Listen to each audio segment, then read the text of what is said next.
Hey, we all know about dot mandala, right? It is a soothing yet skillful kind of artwork that we all love.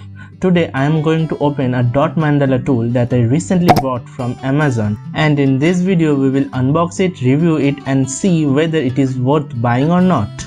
This video will be divided into some parts. I will suggest you watch every part to get the overall info. With that being said, let's roll the intro.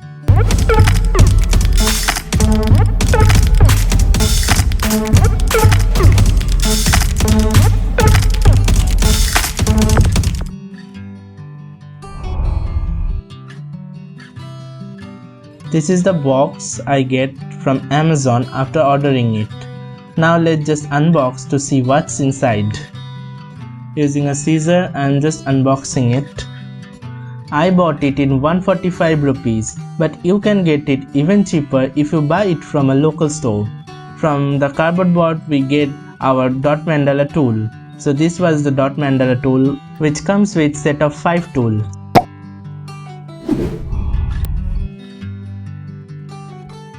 Let's now open the packet to observe the build quality.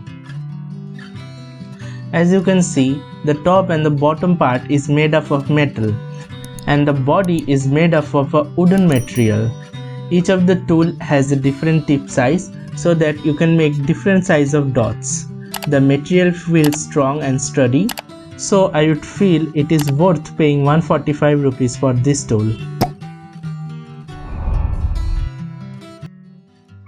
These tools were fairly good, but until and unless I found a rusty tool. Yes, in the top part as you can see there is some rust, so I only found this negative point, even though it will not hamper your dot mandala techniques at all.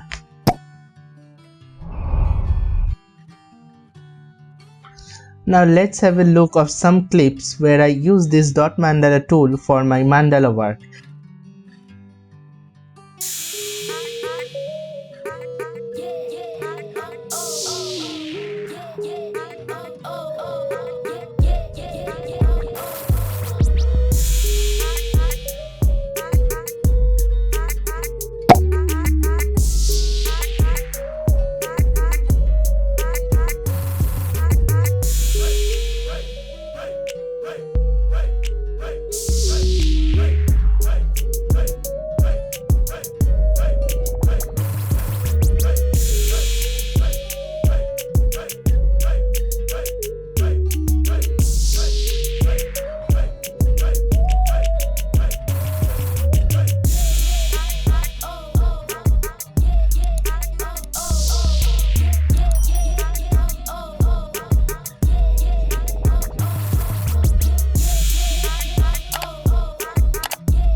If you want to see the full tutorial, don't forget to visit my channel. There I regularly upload different kind of focus like Madhubani, Kalighat painting, etc. The tool works really well. As I am doing mandala for the first time, I am having no such problems working with it. In the description box you will find each and every links for this. Buy from the links to get the exact product. Till now, bye.